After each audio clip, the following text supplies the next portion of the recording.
Plurals party की राष्ट्रीय अध्यक्ष पुष्पम प्रिया चौधरी बोध गया में महाबोधि मंदिर पहुंची और वहां उन्होंने गौतम बुद्ध की पूजा अर्चना की। इसके बाद उन्होंने रिपोर्टर से बात करते हुए कहा कि ये बिहारियों के लिए गौरव की बात है कि यहाँ पर एक वर्ल्ड हेरिटेज साइट है। अब जरूरत है कि इस साइट का विकास किया जाए, इसके आसपास के इलाकों को विकसित किया जाए। सुनिए आपकी उन्होंने क्या कुछ कहा। बहुत ही सौभाग्य की बात है हम लोगों के लिए, हर बिहारी के लिए कि यही वो जगह है जहाँ पे महात्मा बुद्ध को ज्ञान की प्राप्ति हुई। बुद्धिज़्म वर्ल्ड रिलीजन है, दुनिया के सबसे बड़े रिलीजन में से एक है और बहुत सारी संभावना है यहाँ पे। ये भी बहुत गर्व की बात है कि यहाँ पे जो महाबोधि टेम्पल है, महाविहारा, वो वर्ल्ड हेरिटेज साइट है।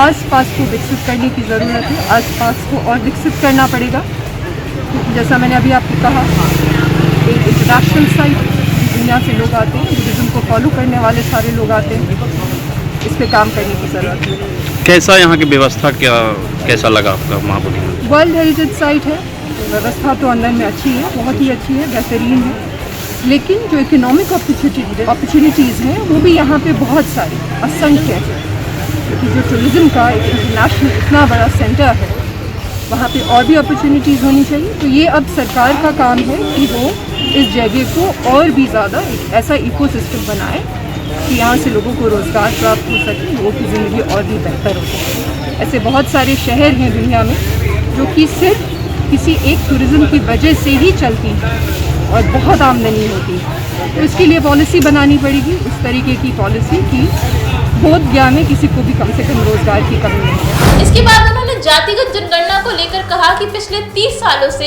लालू यादव और नीतीश कुमार, इन दोनों की राजनीति जातिगत रही है, लेकिन इन 30 सालों में क्या इन जातियों का उत्थान हुआ है या फिर इन्हें बस ठगा गया है? इन सब का पता लगाने के लिए जातिगत जनगणना तो होनी ही चाहिए। सुनिए आप उनका ये बयान।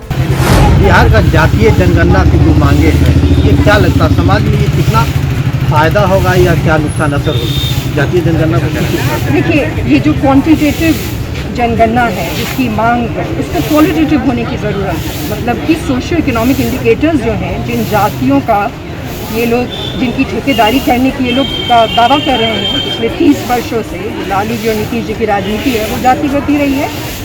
तो सोशियो इकोनॉमिक इंडिकेटर्स पे भी गणना होनी चाहिए ताकि हमें ये पता चले कि पिछले 30 साल में क्या जातियों का वाकई में कोई उत्थान हुआ है या सिर्फ उनको ठगा गया है। और जातीय जनगणना तो होनी ही चाहिए क्योंकि वो तो जो मिनिमम रिक्वायरमेंट है इंफॉर्मेशन एसिमेट्री की, वो है, वो जानकारी है। जब जानकारी ज़्यादा होगी तो आप पॉलिसी मेकिंग ज़्यादा कर सकेंगे।